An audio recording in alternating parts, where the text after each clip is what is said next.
Hola a todos, ¿qué tal? Hoy os vengo a contar una historia al más puro estilo Jeffrey Dahmer, del cual no he hablado aún porque, imagino que es una historia que ya ha contado todo el mundo. Deciros que ni siquiera he sido capaz de ver el documental de Netflix. Bueno, os miento, sí lo he visto. Más bien lo he intentado, pero al final he tenido que pasar con el mando muchas de las escenas. Vamos, que al final solo he visto 4 escenas y el final. La historia de hoy podría ser un clon de la de Dahmer, pero no es un caso del que hubiera oído hablar demasiado, y cuando lo he empezado a investigar un poco más a fondo, la verdad es que me ha fascinado. Lo que se le puede pasar a ciertas personas por la cabeza es algo que me supera, e intento entender en muchos casos qué puede llevar a alguien a cometer crímenes tan atroces. Yo creo que en vez de periodismo tendría que haber sido psiquiatra forense, y es una pena porque realmente llegué a matricularme en psicología y finalmente opté por el periodismo profesional, a que ya tampoco me dedico. El 2 de abril de 1998, un hombre completamente desnudo, tan solo llevando un collar de perro puesto en su cuello, es encontrado pidiendo ayuda en las calles de Kansas City, en Missouri. Christopher huye de una casa donde asegura que le han intentado asesinar. El hombre que le encuentra por miedo no le deja entrar en su casa, pero sí llama a la policía. Cuando llegan, descubren que en la casa donde Christopher ha asegurado que le han agredido, vive Robert Berdella, conocido como el carnicero de Kansas. Antes de empezar, recordad, si no tienes nada mejor que decir, no lo digas. Mi nombre es Susana García y esto es Más allá del crimen. Comenzamos.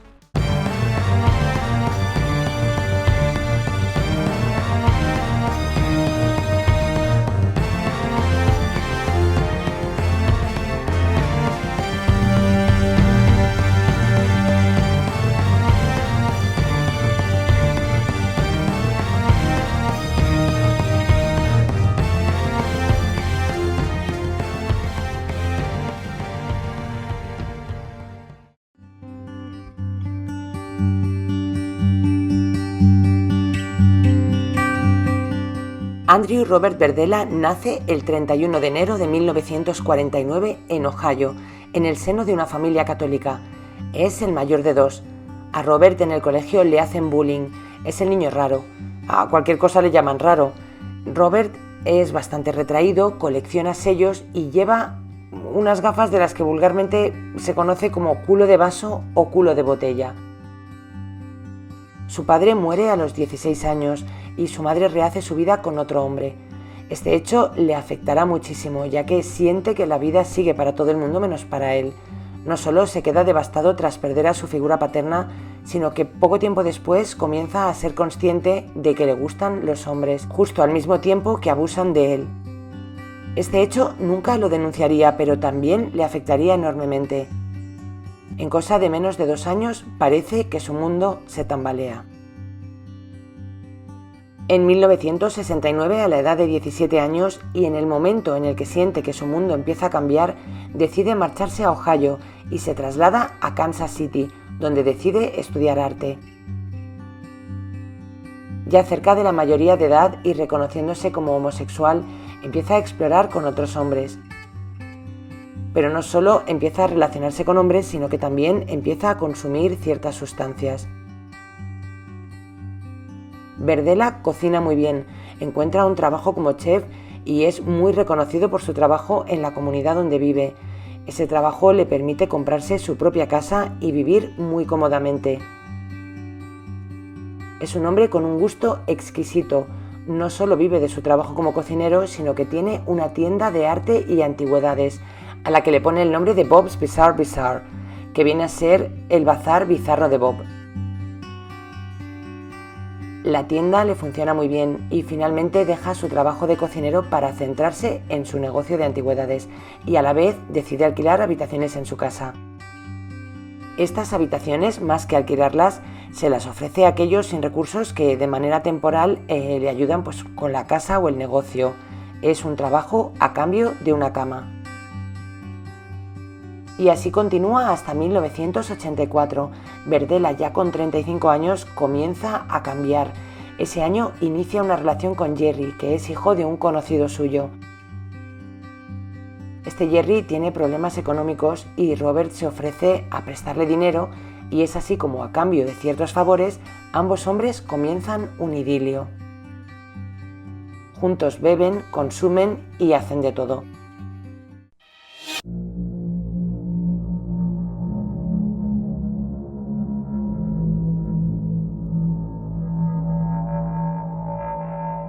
Un día que los dos están en casa ya un poco pasados, Berdella le echa un medicamento en la bebida que hace que Jerry se desmaye.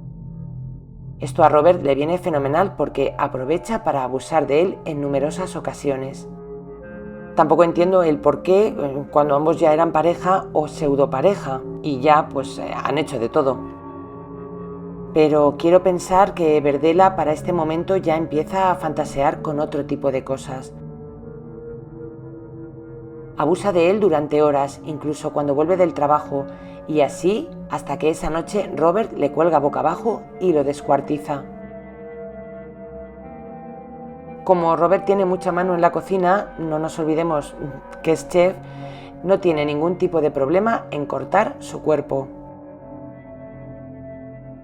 Tanto el cuerpo como los cuchillos que usa los mete en bolsas de basura y al contenedor que los echa. Y este será uno de los tantos hombres a los que Berdella quitaría la vida. Es julio de 1984. Para Robert es importante hacerle fotos al cuerpo y tomar notas con todo lujo de detalles de lo que le ha hecho al cuerpo de Jerry. Quiere tenerlo todo documentado, tal vez en un afán de recrearse en un futuro cuando vuelva a repasar todo lo que le ha hecho al pobre Jerry. Ya os he contado que Robert y el padre de Jerry eran conocidos, así que cuando este hombre no sabe nada de su hijo, se pone en contacto con Berdella para saber si sabe algo de él, e incluso lo denuncia a la policía. La policía le interroga y este asegura que no, que estuvo con él una noche, pero que le dejó con su coche en un punto de la ciudad y que ya no ha vuelto a saber nada de él. Parece que la cosa se queda ahí, pero un conocido de Jerry, y a la vez de Robert, le dice a la policía que cree que Berdella, ha tenido algo que ver en la desaparición de su amigo. La policía no tiene ninguna prueba, no hay cuerpo, no hay nada, y pasan este aviso por alto. El padre de Jerry también cree que este hombre es el responsable de la desaparición de su hijo. Esta será una de las tantas veces que la policía no hará su trabajo como debiera. Sí que es cierto que al no tener demasiadas pruebas, es verdad que no tienen de dónde tirar, pero viendo en otros tantos miles de casos de asesinos en serie y otros crímenes reportados a las autoridades, pues uno ya se cabrea porque son muchas personas las que podrían haber salvado sus vidas si las autoridades hubieran hecho lo que tendrían que haber hecho. Que no se me enfade el cuerpo, por favor. Simplemente destaco hechos probados y contrastados en los que algunos de estos casos que comentamos en este y otros muchos canales podrían, no sé si haberse evitado en su totalidad, pero tal vez sí en parte. Seguimos. Robert Berdella sigue con su vida como si nada, sigue con su trabajo y sus rutinas durante 9 meses hasta que en abril de 1985 un conocido y tocayo suyo, Robert, un joven de 20 años, se presenta un día en la puerta de su casa. Ha discutido con su novia y busca un sitio donde quedarse y poderse desahogar. Este chico tiene problemas con ciertas sustancias y no tiene un lugar donde ir, así que a Berdella le viene al pelo. Cree que ya es hora de escalar la violencia que había ejercido sobre Jerry y ver cuánto puede resistir un cuerpo a ciertas torturas, y así durante 4 días se ensaña con él. Le inyecta desatascador de tuberías en los ojos, le corta los dedos con alambre de piano, le pega con un mazo y hasta le hace un tatuaje en el hombro. Y como en el caso de Jerry, decide que esto lo tiene que documentar. Lo escribe todo, saca fotos y hasta se saca fotos él mismo con Robert. Tras 4 días le tapa la cabeza con una bolsa y acaba con su vida. Y siguiendo el ritual, pues corta su cuerpo en trozos y los mete en bolsas de basura y al contenedor que van. Pero en este caso se queda con la cabeza como trofeo, lo guarda en el congelador y posteriormente lo entierra en su jardín. Y sigue con su vida como si nada. Pasan 2 meses, estamos ya en junio de 1985. Parece que en esta ocasión no ha dejado pasar tanto tiempo y siente la necesidad de volver a actuar. Y no tiene que ir muy lejos. Un día se encuentra a Mark, el chico que se encarga de cortar el césped de su jardín. Está bastante intoxicado y se encuentra dentro de su cobertizo. Más fácil, imposible. Le coge y le mete dentro de su casa. A Mark Wallace le inyecta un medicamento que le deja cao y también le pega con un mazo. Berdella parece que con cada nueva víctima emplea nuevas técnicas de tortura. Y a este pobre chico además le aplica electroshocks, además de abusar de él en repetidas ocasiones. Su cuerpo no lo resiste más. Escribe en su diario de atrocidades, 23 de junio de 1985, 7 de la mañana, no hay signos de vida. Y como con sus anteriores víctimas, saca fotos y documenta todas las atrocidades que le hace al chaval. Le corta en trozos y le tira a la basura. Y llegamos a septiembre de 1985, sin que nadie haya movido un dedo. Parece que la necesidad de Berdella por seguir cometiendo atrocidades es cada vez mayor. En este punto, Bob se ensaña con James Ferris. Es curioso porque en algunos sitios he leído James y en otro Walter. A no ser que tuviera nombre compuesto, no comprendo el porqué del cambio de nombre. En este caso, voy a llamarle James. Este hombre ya es un conocido de Bob y acude a él en busca de ayuda. Le pide poderse quedar en su casa y ya os podéis imaginar. A su cuarta víctima le aplica las mismas torturas que a sus otras víctimas, electroshocks, les inyecta sedantes, ketamina en este caso, abusos, pero cada vez aplica más tipos de torturas. Sigue empeñado en saber cuánto dolor puede aguantar un cuerpo humano. James muere a las 24 horas de haber sido capturado y, como siempre, Berdella documenta todos estos actos en su diario de una manera meticulosa. Y aquí otra alerta que pasan por alto. James le había contado a su mujer que iba a ver a Berdella para pedirle ayuda. Le vuelven a interrogar y en este caso tratan de investigar más allá. No hay evidencias suficientes y a pesar de ir a su casa e intentar comprar sustancias yendo de incógnito, no consiguen nada. No pueden registrar su domicilio y llegan a un punto muerto. Pasan 9 meses hasta que se fija en su quinta víctima, Todd, un joven de 23 años al que conoce en el barrio rojo de Kansas. A Todd, al igual que al resto de víctimas, también le conoce desde hace tiempo. Él y su mujer ya se habían quedado algún tiempo en casa de Robert. Los dos hombres mantenían relaciones con el consentimiento de su mujer. Un día de junio de 1986, Todd acude a casa de Berdella a pedirle dinero para sustancias a cambio de algunos favores íntimos. Y en cuanto el pobre Todd entra en su casa, ya no sale. Le tiene cautivo durante 2 semanas. Cada vez aumenta el nivel de torturas. Le hace lo mismo que a los anteriores, pero además le inyecta el mismo desatascador de tuberías que usaba para echarle en los ojos y para que no pudieran ver, pero en este caso se lo inyecta en la laringe y es así como acaba con su vida. Su cuerpo no aguanta más. También a este le hace un gran reportaje fotográfico, lo descuartiza y tira su cuerpo a la basura. Tarda un poco más entre esta quinta víctima y la sexta, casi 1 año.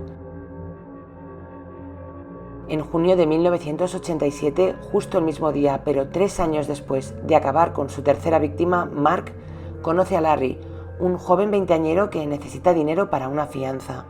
Al contrario que los demás, Larry trata de defenderse y mientras tienen relaciones orales, hago un inciso aquí para decir por favor que nadie se me eche encima por la expresión, le pega un mordisco. Tan grave que Bob tiene que ir al hospital, pero mientras espera el taxi, acaba con su vida. Cuando vuelve del hospital, le descuartiza. Este hombre se merecía lo peor porque había luchado por salvar su vida, así que le corta la cabeza y la entierra en el jardín. Si recordáis, Berdella ya había enterrado en el jardín la cabeza de Robert, su segunda víctima, así que la desentierra y se la lleva dentro de su casa, donde la mete dentro de un armario y le arranca los dientes y los mete en sobres. En marzo de 1988 recoge a un joven de 22 años de la calle, Christopher accede a ir a casa de Berdella para tomarse unas cervezas y mantener relaciones. En cuanto entra en la habitación, le ataca y le seda, le tortura, abusa de él, le inyecta desatascador y lejía y le mantiene atado durante 4 días.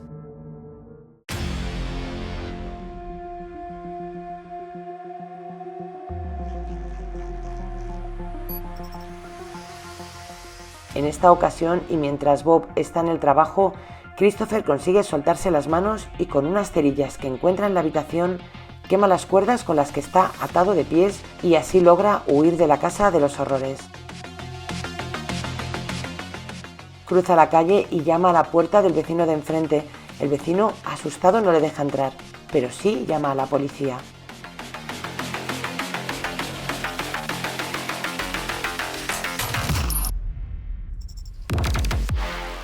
El detective encargado del caso cuenta que cuando llega al domicilio, Berdella no está en la casa. Lo que hacen es esperar a que llegue. Cuando Bob vuelve del trabajo, la policía le está esperando, pero Berdella no les deja entrar en la vivienda sin ninguna orden judicial. Se lo llevan detenido y la policía consigue la orden para registrar la vivienda ese mismo día. Lo primero que les llama la atención es que la casa está asquerosamente sucia, con excrementos de perro por todos lados. Este detective comentaría que es una de las peores casas a las que ha entrado en toda su vida. Suben a la habitación donde Christopher asegura que ha estado cautivo durante días. Allí encuentran las cuerdas de las que había conseguido liberarse, así que para este momento ya saben que la historia de Christopher es real. Y allí encuentran un transformador que usaba para los electroshocks, más de 200 fotografías de las atrocidades que este hombre había cometido. También encuentran una cabeza en el armario, una bolsa con vértebras y la cabeza que estaba enterrada en el jardín. Esto lo hacen porque hay justo una parte del césped que está más verde que el resto, así que intuyen que hay algo enterrado. Encuentran también su diario y toda la documentación que Berdella había guardado. Con las fotografías de las víctimas intentan identificar a cada una de ellas. En algunos casos no hay fotos de sus caras, pero sí de partes de sus cuerpos. Robert Berdella se declara culpable del asesinato de su última víctima, Larry, muy probablemente para evitar la pena de muerte. Cuenta y relata todo lo que ha hecho y no muestra síntomas de arrepentimiento, todo lo contrario, parece disfrutar con todo lo que ha hecho. Evita la pena de muerte, pero es sentenciado a una vida entera en prisión. En 1992, el carnicero de Kansas fallece de un infarto a la edad de 43 años. En algún sitio he leído que la casa la compró un millonario, pero también que la habían tirado abajo. Buscando en Google Maps, la aplicación muestra la casa a fecha de 2022, así que no me ha quedado muy claro qué pasó con ella. Está claro que sigue estando ahí, no sabemos si vive alguien o no. Un total de 6 víctimas entre 18 y 23 años en 3 años. Jerry, Robert, Mark, James, Todd y Larry. Y esta ha sido la asquerosa historia del carnicero de Kansas, al más puro estilo Jeffrey Dahmer, como ya os he dicho al principio. Espero que esta historia os haya gustado dentro de lo que podemos entender como que nos puede gustar dentro del True Crime, ¿vale? Y nada, nos vemos en 10 días y un saludo a todos y gracias como siempre por estar ahí. Un fuerte abrazo.